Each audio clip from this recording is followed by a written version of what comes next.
जैसा कि आप जानते हैं कि सीए का रिज़ल्ट कम रहता है और बहुत सारे स्टूडेंट्स जो है वो सीए क्लियर नहीं कर पाते हैं। तो ऐसे समय उनके सामने ये टेंशन रहता है कि हम सीए के फील्ड में आ तो गए, लेकिन अगर हम सीए नहीं कर पाएंगे तो ऐसे केस में हमारा स्कोप क्या होगा, हम क्या करेंगे क्या नहीं करेंगे, ये स्टूडेंट्स के साथ में टेंशन रहती है। तो आज अपन डिस्कस करेंगे कि सेमी क्वालिफाइड चार्टर्ड अकाउंटेंट्स यानी जो बच्चे सीए कंप्लीट नहीं कर पाए हैं उनके पास में जॉब के क्या क्या स्कोप अवेलेबल हैं, ये अपन डिटेल में डिस्कस करेंगे। तो देखो ऐसा है कि जो स्टूडेंट सीए में एंट्री कर गया और उसने जो आर्टिकलशिप ट्रेनिंग ले ली और आर्टिकलशिप ट्रेनिंग में उसको नॉलेज लगभग उतनी हो जाती है जितना एक चार्टर्ड अकाउंटेंट को होता है, क्योंकि मैक्सिमम बच्चे हैं कोई 10 मार्क्स से रह रहा है, कोई 20 मार्क्स से रह रहा है। इसका मतलब है कि उसकी नॉलेज और जो सीए बन गया उसकी नॉलेज में बहुत ज़्यादा गैप नहीं होता, कोई थोड़ा बहुत गैप होता है। तो कुल मिला के वो लगभग वो सारे काम कर सकता है जो एक क्वालिफाइड चार्टर्ड अकाउंटेंट करेगा। बस थोड़ा सा डिफरेंस ये आ जाता है कि कई जगह जहाँ सर्टिफिकेशन की रिक्वायरमेंट होती है उसके सिग्नेचर चलते हैं तो वो सिग्नेचर वाला काम नहीं कर पाएगा।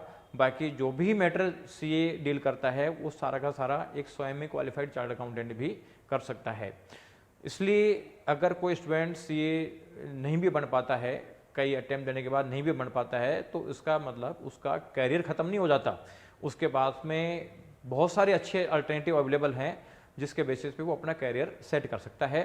तो उसमें देखो सबसे पहले हम डिस्कस करते हैं कि उसके पास एक कैरियर अपॉर्चुनिटी होती है जॉब, यानी वो जॉब कर सकता है। अब जॉब प्राइवेट सेक्टर में भी कर सकता है और गवर्नमेंट सेक्टर में भी कर सकता है। तो जहाँ प्राइवेट सेक्टर की बात करें तो प्राइवेट सेक्टर में एक सेमी क्वालिफाइड चार्टर्ड अकाउंटेंट के लिए काफ़ी रिक्वायरमेंट निकलती है।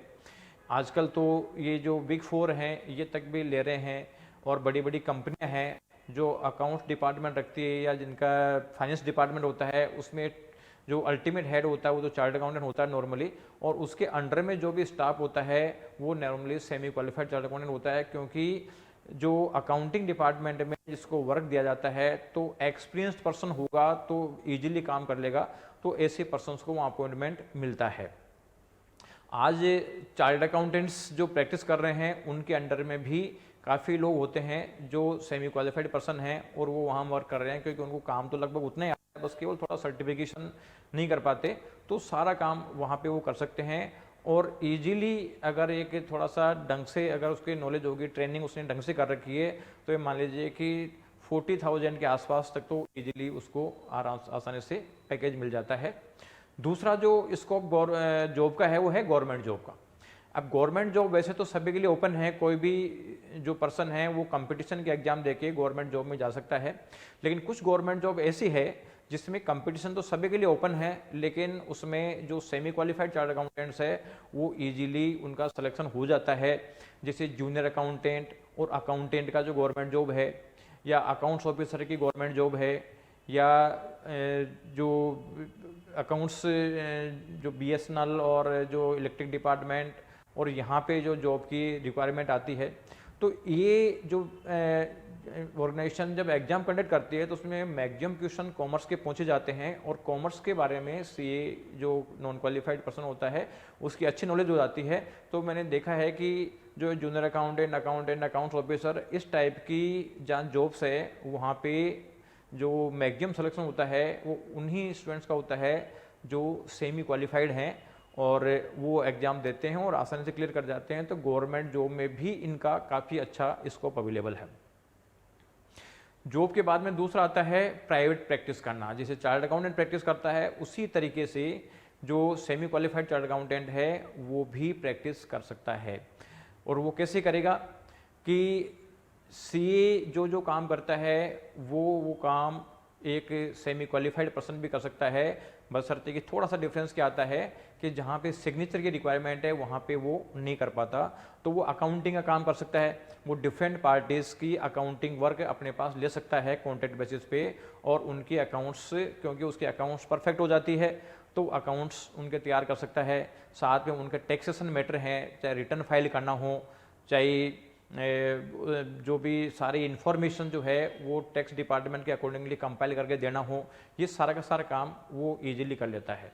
और जो टैक्सेशन में भी जो इनकम टैक्स का भी वो काम कर सकता है कि जहाँ नॉर्मली जो कंपनी चलती है तो वहाँ पे बहुत सारे रेगुलर इश्यूज आते रहते हैं, जैसे टीडीएस का इशू है, तो इस टाइप की चीज़ें वो आसानी से डील कर लेता है। तो जो प्राइवेट सेक्टर जो है और जो फुल टाइम अकाउंटेंट ऑफर नहीं कर सकते, अफोर्ड नहीं कर सकते, तो वो लोग ऐसे लोगों के साथ हेल्प लेते हैं और उनका ये काम हो जाता है। और साथ में जो इनडायरेक्ट टैक्स है, तो इनडायरेक्ट टैक्स में भी जब से जीएसटी आया तो उसके बाद में कंप्लायंस रिक्वायरमेंट काफ़ी बढ़ गई है। तो आप मान लीजिए कि उसके लिए भी एक टेक्निकल पर्सन की जो या नॉलेजेबल पर्सन की रिक्वायरमेंट आती है। और जो ऑर्गेनाइजेशन एक सीए अफोर्ड नहीं कर पा रहे हैं, क्योंकि सीए तो वो एक स्टेचुरी पर्पज से सीए अपॉइंट करते हैं, बाकी जो अपना जो काम है वो जो सेमी क्वालिफाइड को सौंप सकते हैं और सौंपते भी हैं। इसलिए ये भी फील्ड मतलब है उनके लिए काफ़ी लुक्रेटिव फील्ड है। और जब से जीएसटी आया है, जब तो आप ये मान के चलो कि कॉमर्स में कोई अनएम्प्लॉयमेंट रहे ही नहीं, क्योंकि जीएसटी की वजह से मैक्सिमम लोगों का एडजस्टमेंट हो गया। और तीसरा, जैसे सीए बिजनेस कर सकता है वैसे ये भी बिजनेस कर सकते हैं, क्योंकि नॉलेज तो पूरी आएगी। इन्होंने क्लाइंटों की ऑडिट करी है, डिफरेंट इनकी अकाउंटिंग रिकॉर्ड और उनकी जो इनर इन्फॉर्मेशन है उनके बारे में सारी नॉलेज इनको होती है। तो ये बिजनेस भी करेंगे तो परफेक्ट मोड से कर सकते हैं। इसलिए जो सेमी क्वालिफाइड चार्टर्ड अकाउंटेंट है और क्वालिफाइड चार्टर्ड अकाउंटेंट है उनके पैकेजेज में थोड़ा बहुत डिफरेंस तो रहेगा, लेकिन ये अच्छा अपना कैरियर सेट कर सकते हैं। तो आप ये मान लीजिए कि सी फील्ड में आप आ गए तो सक्सेस हो जाओगे, तो बहुत अच्छा है, उसमें बहुत अच्छा पैकेज मिलेगा, बहुत अच्छी तरीके से आप आगे प्रैक्टिस कर सकते हैं। और अगर सक्सेस नहीं हुए तो ऐसा नहीं कि हम रोड पे आ जाएंगे, ऐसी कोई प्रॉब्लम नहीं है। जो टेक्निकल काम सीख गया ये हमेशा आगे बढ़ेगा। जैसे अपना जो सेंट्रल गवर्नमेंट का भी मिशन ये है कि स्किल डेवलपमेंट। तो कुल मिला के अगर कोई डिग्री मिली कि नहीं मिली, सीए की डिग्री मिली कि नहीं मिली, लेकिन उनकी स्किल स्ट्रांग हो गई है और उसके बेसिस पे वो काफ़ी अच्छा अर्न कर लेंगे। बहुत सारे मेरे ऐसे नॉलेज में हैं कि जो सेमी क्वालिफाइड हैं, पता चले कि उनके अंडर में 100 लोग काम कर रहे हैं और काफ़ी बड़ा काम वो कर रहे हैं। और रही बात जहाँ सिग्नेचर की रिक्वायरमेंट है, तो वहाँ उनका सीए से टाइप रख के चलते हैं कि जो ऑडिट वाला काम वो उनको सौंप देते हैं। तो चार्टर्ड अकाउंटेंट भी जो अपना काम, बहुत सारे काम ऐसा है जो वो खुद नहीं करते, वो उसके सौंपते रहते हैं। जैसे मान लीजिए कोई अकाउंटिंग का काम है, अकाउंटिंग काम कोई चार्टर्ड अकाउंटेंट फर्म वो नहीं करती है, लेकिन वो टाइप में उसके पास में दूसरे जो अकाउंट इस टाइप के जो पर्सन हैं सेमी क्वालिफाइड, वो काम अकाउंट्स का काम उनको सौंप देगा। उस तरीके से अगर कोई ऑडिटर काम आता है तो वो क्योंकि ऑडिट खुद कर नहीं सकता, तो वो काम वो चार्टर्ड अकाउंटेंट को सौंप देता है। इस तरीके से एक्सचेंज ऑफ वर्क भी चलता है। इसलिए अगर कोई स्टूडेंट सीए कर रहा है और वो क्लियर नहीं कर पा रहा है तो उसको ज़्यादा परेशानी होने की ज़रूरत नहीं है। वो अच्छा लुक्रेटिव करियर अपना सेट कर सकता है सीए की डिग्री नहीं होने के बावजूद भी।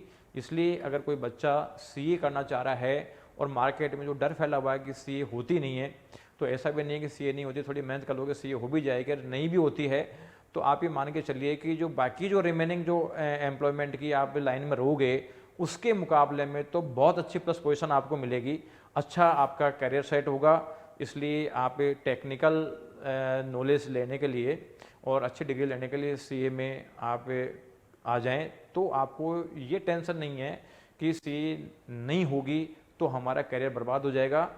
सीए का करियर बर्बाद नहीं होगा, उल्टा जो प्योरली जो ग्रेजुएट होता है और मान लीजिए केवल कंपटीशन दे रहा है, तो पता चलेगा कि साहब 5 साल 10 साल बाद में अगर कंपटीशन में सिलेक्शन नहीं हुआ तो वो रोड पे जरूर आ जाता है। लेकिन चार्टर्ड अकाउंटेंसी का कोर्स कर लिया, चाहे सीए नहीं भी कर पाया, एग्जाम पास नहीं भी कर पाए, ट्रेनिंग उसने अच्छी ले ली, तो वो अगर सीए छोड़ भी देगा तो उसको नुकसान नहीं है, वो अपना अच्छा लुक्रेटिव करियर सेट कर लेगा। तो आप आराम से निश्चिंत होकर सीए फील्ड में आ सकते हैं। Thank you.